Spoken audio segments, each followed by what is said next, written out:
When I was in active addiction, I could not even hold down a job. I did not have a car, did not have a bank account. The car that my kid's dad did have didn't even have registration. What addict pays for registration when you can get pills or drugs? I don't know any. So I was just basically waking up, getting high, going to meet my connect, waiting for them hours to get off work or whatever it may be. Sometimes Meeting them in random places. Yeah. The waiting Meeting them game. in random places, the gas station, being scared when a cop pulls up right next to you on the pump. Oh my God. It's just always on the move. Always, I call it survival mode because it was just always chaos, always running from, feeling feelings, wanting to numb myself. This is Rock Bottom with Ryan. No sugarcoating, no filters. The pain, the chaos, the truth. No bullshit. Just recovery.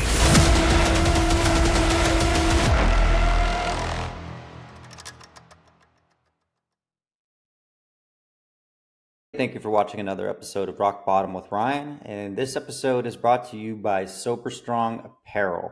Sober Strong Apparel isn't just lifestyle wear, it's battle gear. Heavyweight tees, hoodies, and gear for the ones who draw a hard line. Clean, sober, no compromise. We rep sobriety like a badge of honor. And every piece you throw on says you're a part of the crew that doesn't back down. Every order fuels recovery with 10% donated to treatment facilities because we don't just talk about it, we stand on it. And use the code ROCKBOTTOM at checkout for 10% off. Really love what this company represents. It's huge on recovery. Really love the apparel itself. It looks amazing. So check it out, soberstrongapparel.com. Thanks for watching. Enjoy this episode. All right, welcome to another episode of Rock Bottom with Ryan. I'm here with my co-host, Rachel Sereni, and then we got our guest today, Jessica, joining us.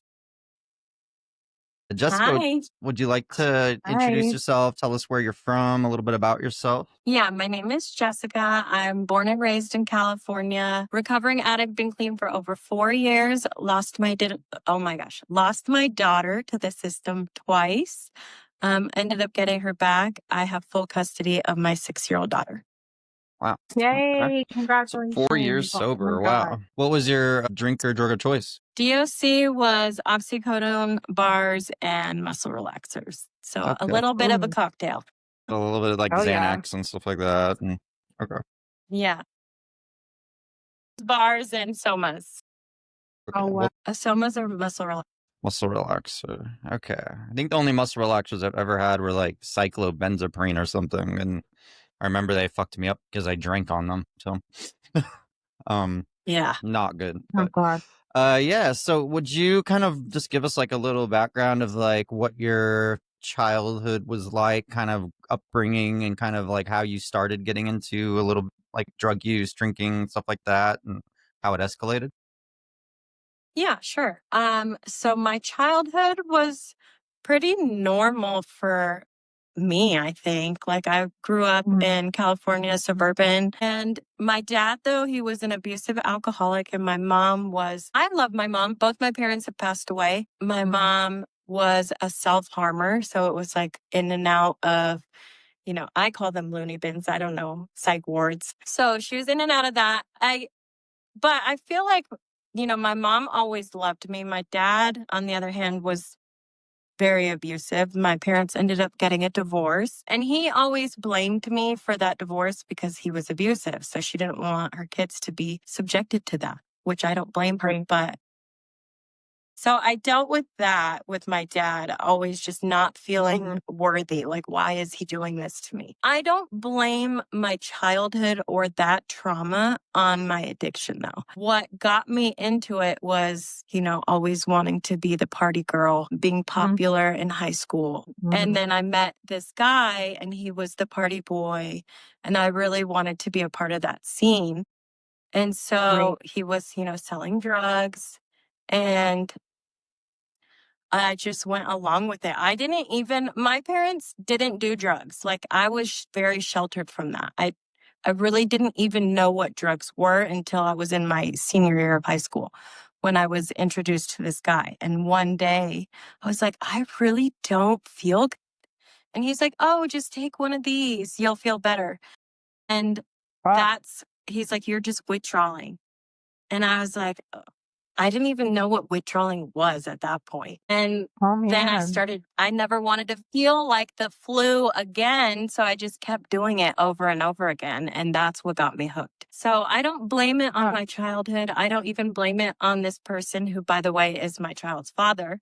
But I don't Right. blame any of them. I made that choice to keep going, keep doing it because I didn't want to Right. feel that terrible feeling I was feeling. Yeah. So Yeah. So you're taking accountability. Okay. Yeah. That's accountability Yeah. for you. Started in high school.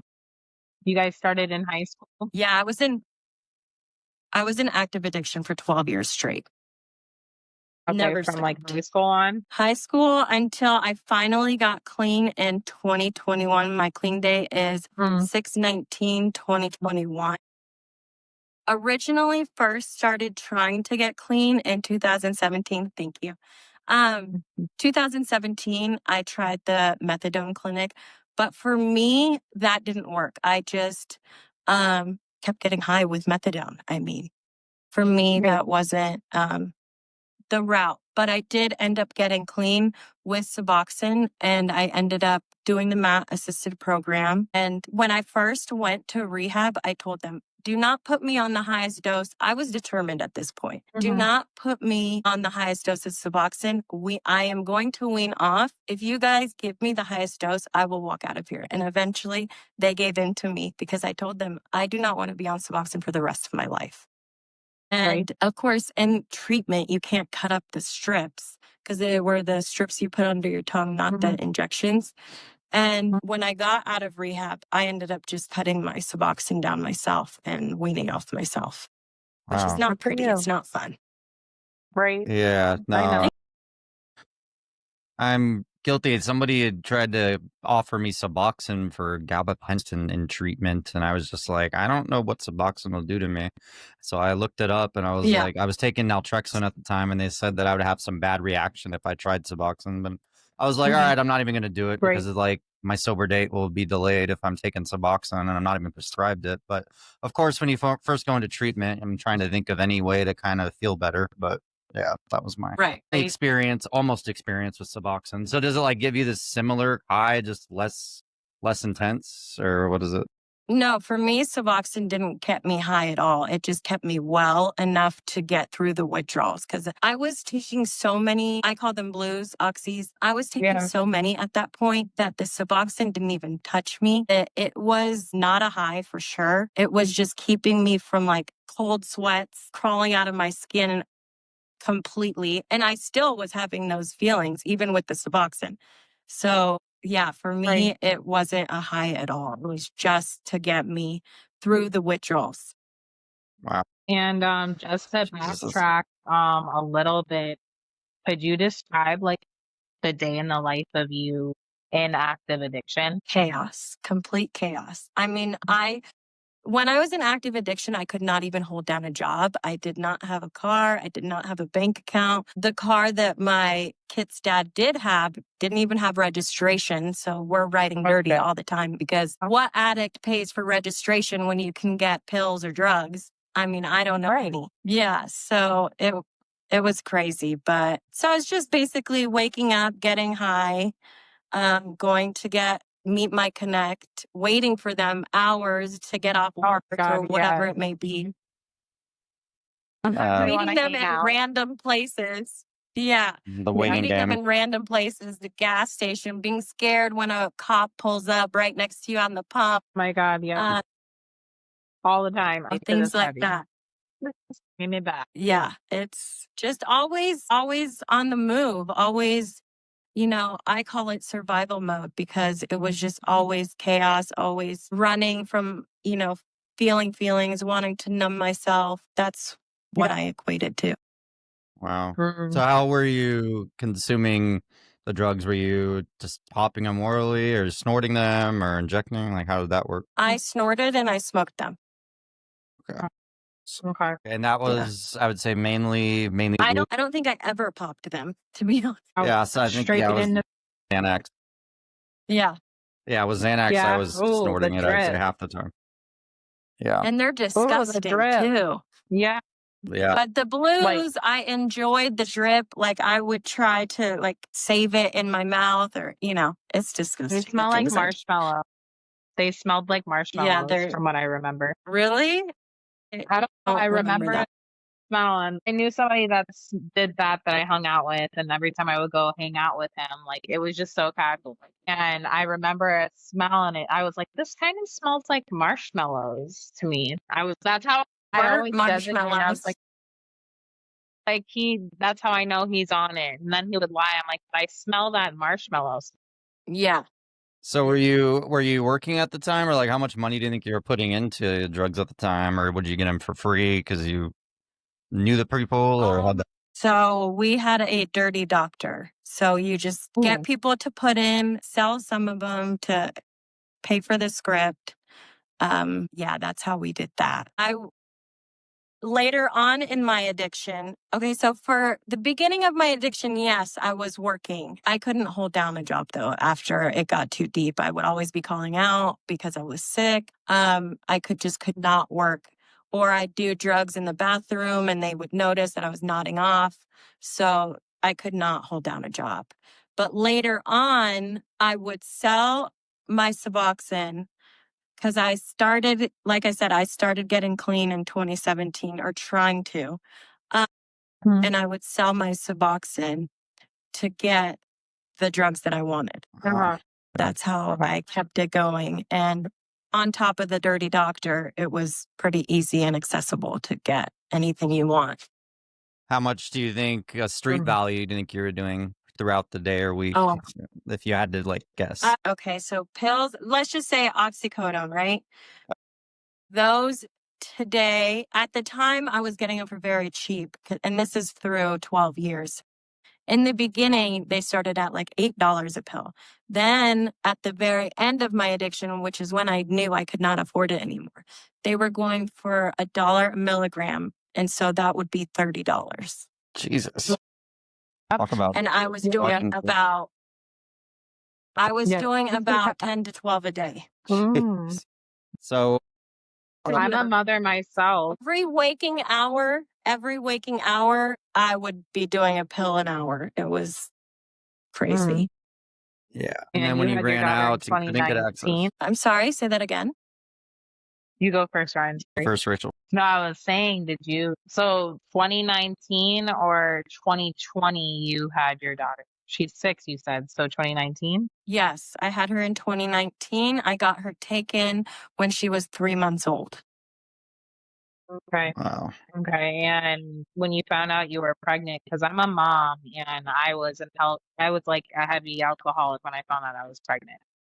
And that's actually how I found out I was pregnant. I couldn't drink. And I was like, so how did you find out you were pregnant? And what did you do? Like, because it was hard for me to So quit. when I was pregnant, okay, so I teeter-tottered on, like I said, I tried to get clean in 2017. So I knew the route to take. I knew how to get clean. I just was not determined enough to get clean. Yeah. But when I found out I was pregnant, I did do Suboxone through those and she was fine.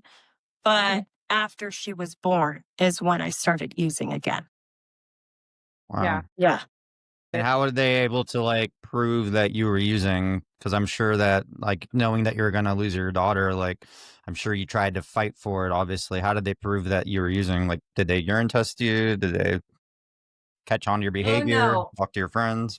No, my kid's dad's family called on us. At that time, we were moved out. They couldn't find us because I wanted to not be around them. It was a very toxic relationship because we lived with them all throughout our addiction. So they had a lot of control over us and all the moves we were making so they could keep an eye on us. And when they couldn't do that anymore, rightfully so, they got worried about their son and we had just had a baby. And they were calling DCFS and saying, they had multiple family members call and make these claims. So when I first went to court, there was like a stack of just people and everyone that I knew just saying all these things. It was sister, aunt, mom, dad. So we had no chance. But they did come and drug test. And maybe I was naive. I didn't know because I never dealt with DCFS. I didn't know how serious it was. I didn't know they could just take your kid from you. I was just naive. I had no idea. And so I was like, I'm not going to that drug test. They're crazy. Like, how are they going to take my kid from me? I was very wrong. I was very wrong. I showed up to that court date with that stack of paper talking shit. And they took my child right there in court. Right there in court. Did your daughter go with? No, I'm so not at sorry. first. So I lost my daughter. Yeah. I lost my daughter twice. The first time she went to foster care, and the second time she went to family, and then the family said they can't do it anymore. It's just too much drama. Because at that time, me and my kid's dad were breaking up. We weren't working. I mean, we weren't working out. And she's like, I can't be a part of this. So she went back into foster care. And I hit up the first foster family that had her. And I said, can you please take her again? They know family can't do this. Yeah. And they did end up taking her again. So what like went through your head when they took your daughter away? Were you thinking like, hey, I want to go use and just forget about this and get this off my mind? Or were you thinking immediately, I need to come up with a solution and get her back? Both. As an addict, of course, Right. I wanted to go use because that's my coping mechanism. That's all I know how to do. So, and I did still use until the day I went to rehab, but I was doing both. I was getting high, going to get my DOC, and then also trying to figure out how I'm going to do this, how I'm going to get my daughter back, where I'm going to rehab, what am I going to do, what steps do I have to take. I did not know, like I said, I was very naive. I did not know how much of a process. And mind you, this is during COVID. Oh my God. Shut down. Yes, you cannot meet people in person. It was such a mess. In rehab, which I'm grateful for, you could not have a phone. You couldn't see anybody. You're on lockdown 24/7. That was an interesting time, but it got me clean. And then I got out of rehab, got my daughter back, and relapsed again. That leads me to my second. Yeah. Wow. Okay. So you had to put a lot of work into getting her back, and then all of that got taken away again. So how long did it take to I lose her? threw it all away. How long did that take? Sorry, say that again. Okay, the first time it took about 9 months to get my daughter back. The second time it took a little longer because now I'm labeled as, fuck up. Like I just did it again. Why should she have her kid back?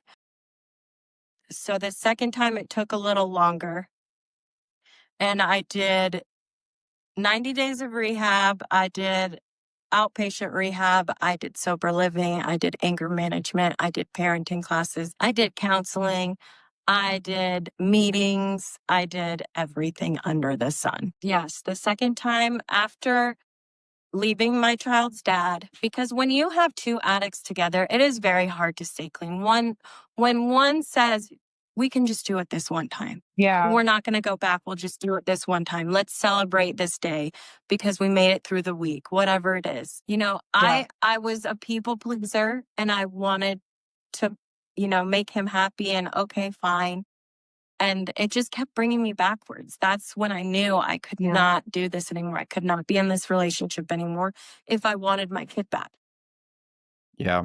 I mean, very healthy decision because you can't have that toxicity around your kid either. And especially if you guys are toxic for each other, it's never going to be the right atmosphere for the kid, right? Yeah. And we were very toxic for each other. We would scream at each other. We would put our hands on each other. We were just because there was so much anger between us, especially after getting our kid taken. Yeah. Right. It was just so much resentment and anger. I felt like he was not being accountable. He didn't feel like I was being accountable. And it just was not working anymore. Okay. So what steps did you take, like when you had to start changing your life around to get her back and keep her? What were some of the first moves you made, like in rehab and after rehab? Like, what'd you do? Well, first, the steps I took to get her back, I had to find a place to live. I was in sober living and I had no job. So the first thing I did, I went down the street. I think it was my social worker. told me there's a job fair at the new hotel down the street. And that was my first job clean, was the hotel down the street. And there was like hundreds of people lined up outside this hotel for an open interview. And I ended up getting like 1 out of 10 jobs, 3 out of the front desk people. So, and it's crazy because it felt like everything was finally falling into place. I did not have a bank account. I did not have anything. They had to give me one of those prepaid cards that, your work gives you to put money on so I could get my paycheck. Wow. So then after that, I started looking, I think it was on Facebook, for like a room to rent so that I could show my social worker, I have a place to live. She has a bed. She has these things. So that's what I did next. And I explained to the lady, and she's a wonderful lady. I explained to her, hey, I'm under an investigation for DCFS. I'm trying to get my child back. So I was very upfront with her because I'm going to have visits there. The visits don't just automatically go overnight. They have to progress towards that. So Yeah. I was very upfront. I said, we're going to have some visits here. They're going to have to fingerprint you. You can't be a criminal. What is your background like? She's like, okay, I'm a teacher and I will do this for you. So I'm very grateful for her. Yeah, thank God. That's I'm a mother my daughter's myself, foster so parents. this is very touching to me. I'm glad that you did all this because my mother wasn't able to get off of pills and she overdosed when I was 16. So I always prayed that I'm she so did something sorry. that you're doing. So thank you, but it's admirable. Yeah, that's why I do what I do, is to show people that it is possible. Even when you lose your kids, it is possible if you take the right steps to get them back. So Yeah. my daughter's knocking at the door. Yes, honey. it's okay. Where is it? Oh, here you go. I like her background. You're welcome. Thanks. Yeah, I do I like the stream, background. so I love thank you. I stream, so you have to have a background. Sorry. Thank you. Like, But all right. I was going to tell you guys, my daughter's foster parents, I give a lot of credit to them, because if they wouldn't have taken her in the first time, the second time, I would not be here today. They really helped me, like, be able to focus on myself, because I knew she was safe. They would send me pictures. They would send me videos. They would let me FaceTime.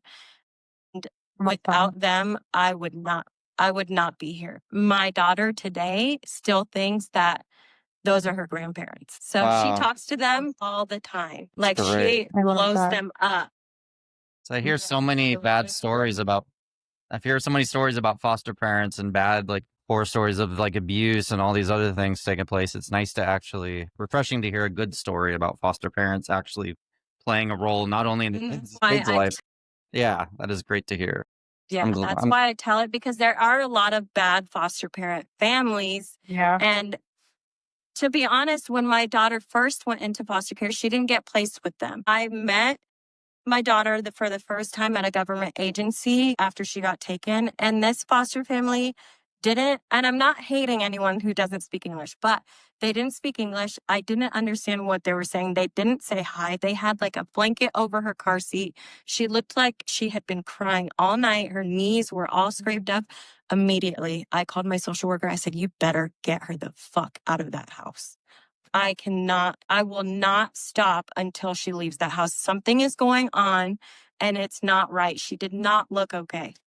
And so I had to advocate and not leave my social worker alone until she got placed with somewhere else. And then my social worker says, okay, we will place her. And this sounds so wrong. I don't care what race they are. But she said, okay, I'll place her with a Caucasian family. And I said, okay. And it ended up being this family that now is amazing. And I love them. They actually, like, when I couldn't even pay my phone bill because I didn't have a job and my kid's dad didn't have a job, they would pay my phone bill so I could talk to my daughter, reach my kid's dad because we were not together. They actually co-signed on a car for me.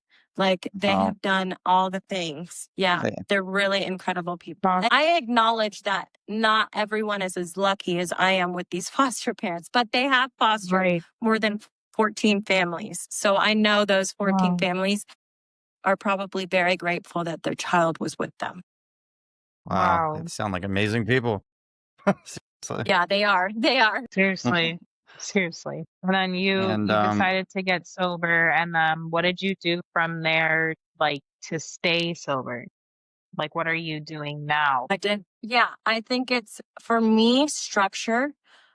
In the beginning, it was meetings because I was always thinking about getting high, how I was going to get through it. Meetings, even if I wasn't participating, I was still listening. And I didn't even get a sponsor until like 6 months in because I didn't want to be honest. But now I've realized that being around other sober people and having a community around you is super important for staying clean. And Yeah. I built that so that I can stay clean. I got away from the people that didn't have my best interest. They didn't care if I was Right. clean.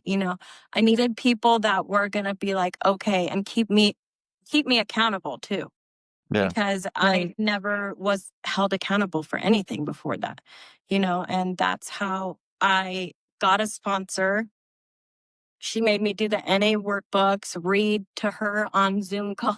And it's Right. just keeping accountability and structure and having these times that you do things. In the beginning, I would do a lot of affirmations. And I tell people all the time, in the beginning, affirmations didn't mean shit to me. I was just saying them because I would hopefully Yeah. feel that one day. And Mm-hmm. in the beginning, I would be in my car, have it on speaker, and just be crying in my car because I just did not feel worthy of any affirmation I was saying. I just never felt Yeah. worthy. I didn't feel human. Like, I think that it took me a good year to actually feel normal without cold Right. sweats, without twitching, without all of these things, without my brain. Like, I felt so dumb in the beginning, like having any conversation with anybody.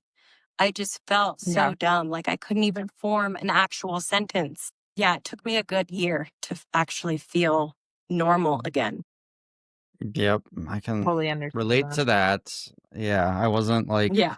I was into Xanax. I was into cocaine. I was into alcohol. Alcohol was my biggest drug, but I just remember like, I would say 8, 9 months in is when I finally started to like click and start to like, remember things, Yeah. become more coherent and stuff. But it's amazing how Yeah. how much time it takes to actually feel like a human again. It, Yeah. Yeah. Depending on how long we used and all that. So, I mean, you said 12 years. That's yeah. Yeah, for sure. It crazy. was a very long time. So, in the last like Mm-hmm. 4 years or so, have you had any moments where you thought about, like any weak moments where you had to stop yourself, call a sponsor, or call like somebody to kind of keep you leveled as far as I think that for me, everyone has weak moments. And I used to have like dreams about doing drugs. Those are Yeah. still hard for me. I still have those. And this Those is suck. after 4 years. I still get those. But I don't think that today I would ever go back. In the beginning, like I said, I first went to rehab in 2020, relapsed, and then went to rehab again. At that point, I knew I would lose my daughter for good. And I was so terrified of that I've never looked back, never looked back. So for me, I don't have these weak moments of where I want to go back to pills or drugs. I know that if I pick up again, I will lose my daughter and I can't take that. So for me, it's different for some people because I have lost my daughter twice.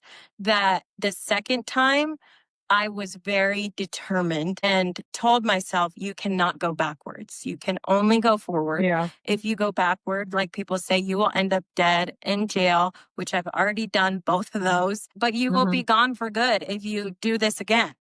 So not only Yeah. will I be gone, my daughter won't be in my life. And without her, there's no purpose to me.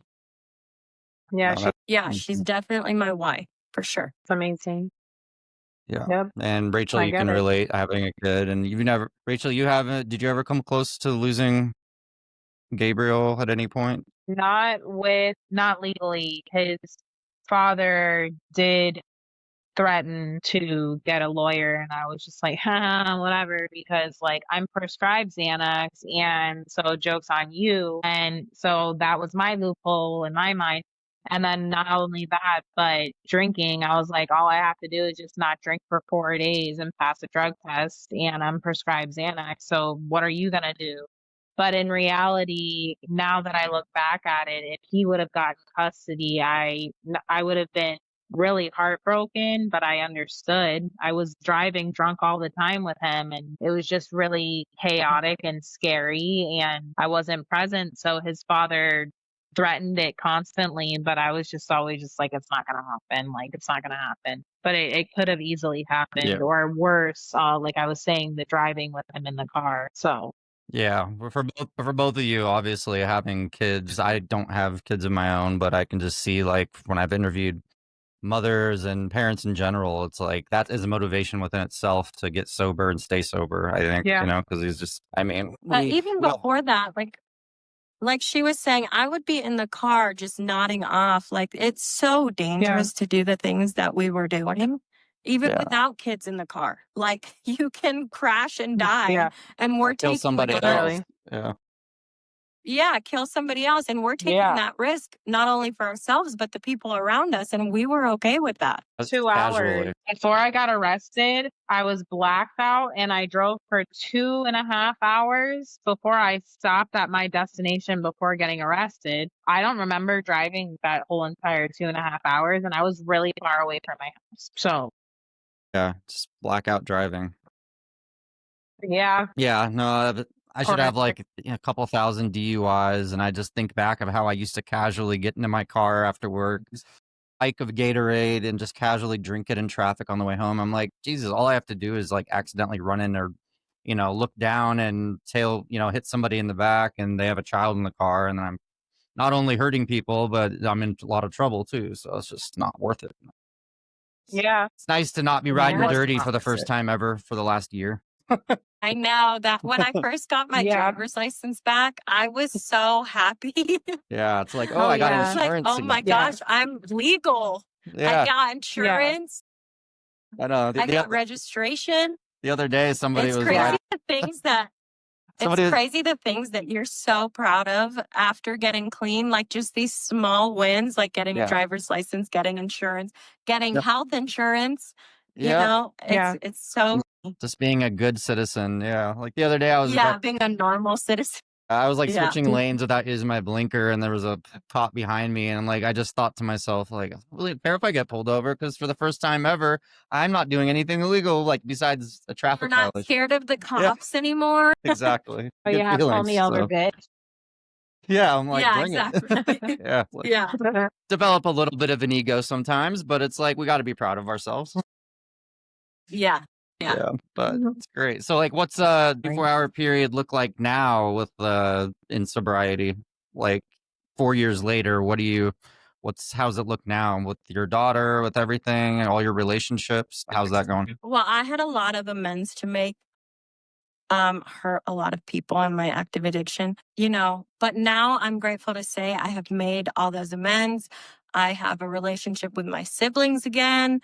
I have a relationship with my kid's father's sister, which she hated me in active addiction. And now we are like so close, best friends.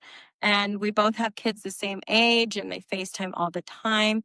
But 24 hours for me, I mean, I wake up so early at 4:30 a.m. Pacific Standard Time, go to work, get off work, and then I also make content. So I do a lot of recovery content. I stream, I make dinner, I do laundry, I take my daughter to all her classes, and then I go to sleep. And I'm in bed early. I'm an old lady now. So I am in bed by like 8 o'clock. Yeah, I gotta go to bed because I wake up early. Me too. Which before I would be staying up all night and just trying to do drugs all night long, but nodding off was me sleeping. That's awesome. It's amazing like how responsible we get, Like I remember I used to be just like going to bed at 4, watching the sunrise, and then going to sleep for, waking up in the afternoon, start all over again. And now it's like, oh, I look forward to getting into bed at 8 p.m. and waking up early most of the time. I mean, my sleep habits aren't as perfect as they used to be, but it's like for the first year or so, I was just like, had to be that regimen. And I felt like an old man, but I'm like, hey, I'm not fucking up anymore, so that's good. Yeah. I tell people I will Exactly. not answer your call after 8:30. Do not call me because Yeah. I am in bed. I know. I get offended Yeah, when people unless start it's an blowing up my phone at emergency. like 10. Yeah. If Let's it's an emergency, fine, but don't call me. so Yeah. Rachel's like 3 hours ahead of me, so I forget sometimes that I'm like texting her in the middle of the night, Oh but my it's God, like yeah. early morning her time. Yeah, so I'll be like up till Yeah. midnight Yeah, my I'm time, but texting you she'll in be the waking middle up. of the night. Yep, yep. My sleep habits are not great, but like I don't know. My anxiety's gotten a lot better in the last 13 months of sobriety, so like I don't feel like I have to be as OCD on my schedule anymore. Like I don't feel like I have to work out. I don't feel like I have to go to bed at a certain time if I don't have to, but it's nice to have that freedom now, but like early on in sobriety I had to like stick Mhm. to it. That's one thing I Yeah. noticed after getting clean is my anxiety. I'm not going to say it completely disappeared, but it went so down. Like, Yeah.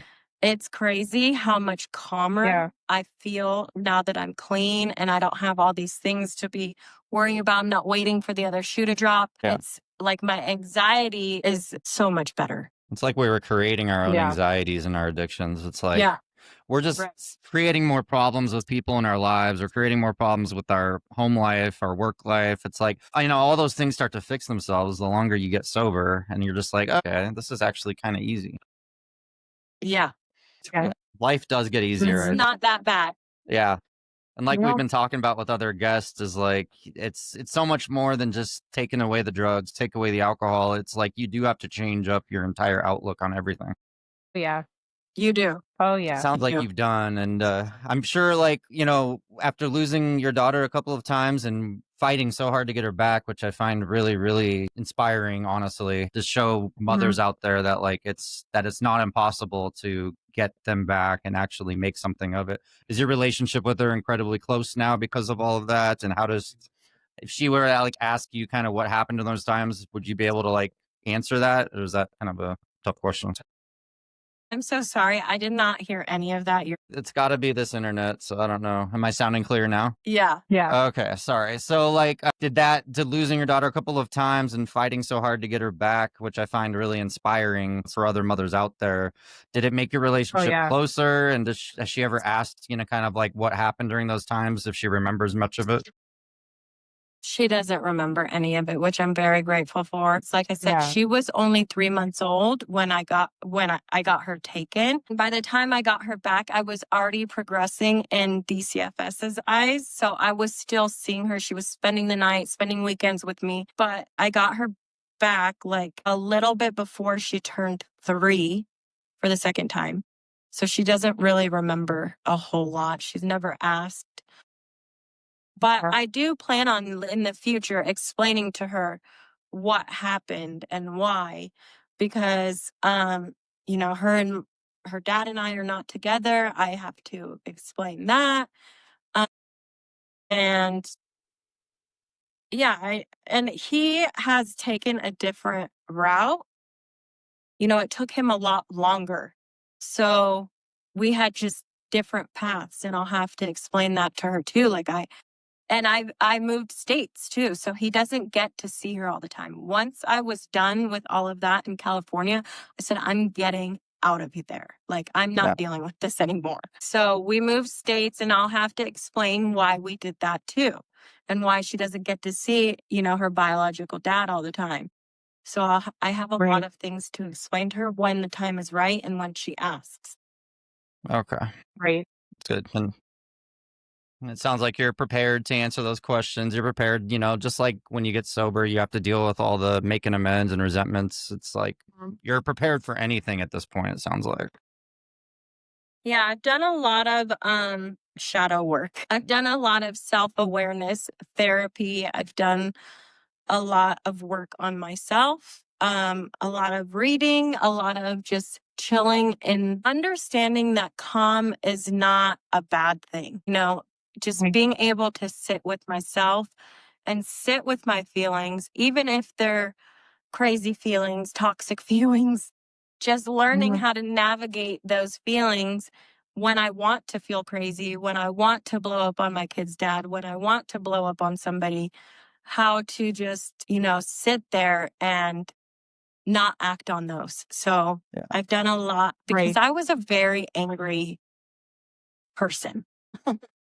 I was an angry addict because just like I said, I never felt worthy. I always knew that I was meant for more and I wasn't doing it. So it's actually shame and disappointment in myself. So I was always very angry, not necessarily at the people around me, but at myself. So I've done a lot of Right. work on that Wow. and stuff. And now I'm very calm. Good. Seemed like it. My So anger it's comes awesome. out still. My anger could come out still. I was an angry drunk, like really, really Mhm. angry. And it still comes out. I still work on that. I use working out at Right. the gym to help me with that and deep breathing and things like that. I also do therapy. But yeah, I could relate to the anger part for sure. Mine's from neglect and deep down. Anger stems a little bit from sadness. It's definitely from sadness deep down. I'm angry with my mom. Think To be that's honest. where mine comes from too, is sadness. Yeah. I think Oh that's yeah. where it roots from is the sadness. Yeah, I it's negligence. So Yeah. Yeah, and a lot of Yeah. it I stems from our completely childhood. relate to that. Yeah. I completely relate to that. Yeah. I think mine is the same way. I think mine stemmed from my childhood yeah, just because I felt like I wasn't important enough, or I don't feel like I was treated as well as my siblings, and I just felt like I was undervalued. So then growing up and as I got older, if I felt it from people around me, I would just get really defensive and, pissed off and have anger issues and stuff. But now it's like in Yeah. sobriety, yeah, it's really hard to trigger me. It takes a lot more to get me going, and at least I know how to process it. oh I haven't yeah. done any shadow work, but I've heard good things about it. Yeah. Yeah. So what's your Instagram and like how do some of our listeners find where you're streaming and all that stuff? Anyone can find me streaming on all platforms. I said that word. Anyone can find me streaming on all platforms at Healing Homegirl Co. And it's on every platform, the same handle. Awesome. Okay. I love it. Awesome. What kind of stuff are you discussing? Is it like helping people on their sobriety journeys? Is it helping mothers? What are you kind of talking about? I think it's a little bit of everything, all recovery related. I talk about, excuse me. I talk about, and I try to make it like more relatable with recovery. That way, if people are not in recovery, they can still come to the page and understand. So I make it about toxic relationships.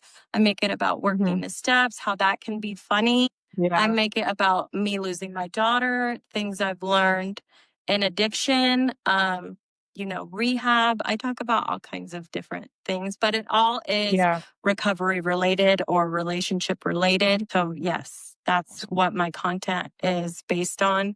I don't really stray from that. Maybe once in a while, like a stupid question or something like that. But Yeah. yeah, I just stay on the recovery thing, but that's the whole purpose. Cause I was like social media absent all these years. I did not really go on Instagram. I hardly post anything. I didn't go on TikTok for one thing. I didn't even have a TikTok. I never went on YouTube. And then all of a sudden I'm just like, you know what? I feel like I could help a lot of men and women. And also I feel like the system does not help people get better. Like, especially DCFS, they don't care about you. They do not care. The system is extremely broken. There's not enough resources for people. I know I had to yeah, do everything myself. I did not have that support from anything. So I had to figure it out for myself. And if I can help one man, one woman, or somebody just seeing my content, that is enough for me. And I've had people yeah, message me and say, I love your content. Thank you so much. I relate to this. And that makes me feel so good. It just makes me realize that the choice to do this was the right choice for me. Good. yeah. That is awesome. What Mhm. advice would you give to people right now that are new to recovery or sober curious? You can do it. If I can do it, you can do it. You are not broken. Just keep going, even if it's 1 second at a time. Trust your gut and go forward. Just do it. That's all it is. Don't keep thinking about it. Just do it and keep moving forward. Even if you move backwards a few steps, it's going to be worth it at the end to keep going, because the life on this side is so much better, and you'll thank yourself, the old you, for making that choice for yourself. At the end of the day, you're going to thank them. I love that. That's perfect. That's Rachel, do you have any other nice. like specific questions for Jessica? No question. Just again, very, inspiring, and, from the opposite end, it's amazing to see you do this for your daughter genuinely. Because, I deeply want to say, I wish my mother did this. I wish my mom did. And, And you can't go I love, backwards. It's yeah, And no, one beautiful. day my daughter's going to see all this content, so I might not have to explain it all to her. She's just going to know. I know by that time, Hey. social media will still be Yeah. exploding, and she'll be like, "Oh, there's mom talking all about it," and she got me back. Yeah. And she'll be really, it'll make you guys even Yeah. closer. And I love that you make your daughter and how you got her back such a big part of your story, because I can just tell how genuinely important that was to you. So that's my favorite part. I mean, that is my story. Without that, I call it divine intervention, because without that knock on my door, I would have never got clean. I would have never done it, because I remember just laying in my bed thinking, Jessica, you're going to be an addict forever. I was fully prepared to be okay with that. And it's just, the universe had different plans for me. And I'm not mad that I got the knock on my door. Like I said, it was a needed thing to happen for me to get here. That's a great way to look at it. I love that. Awesome. Yeah. Well, this was great. Honestly, talking to you and interviewing you and hearing your story. Thank you so much. No problem. Thank you guys. Thank you. Rock Bottom with Ryan. No bullshit, just recovery.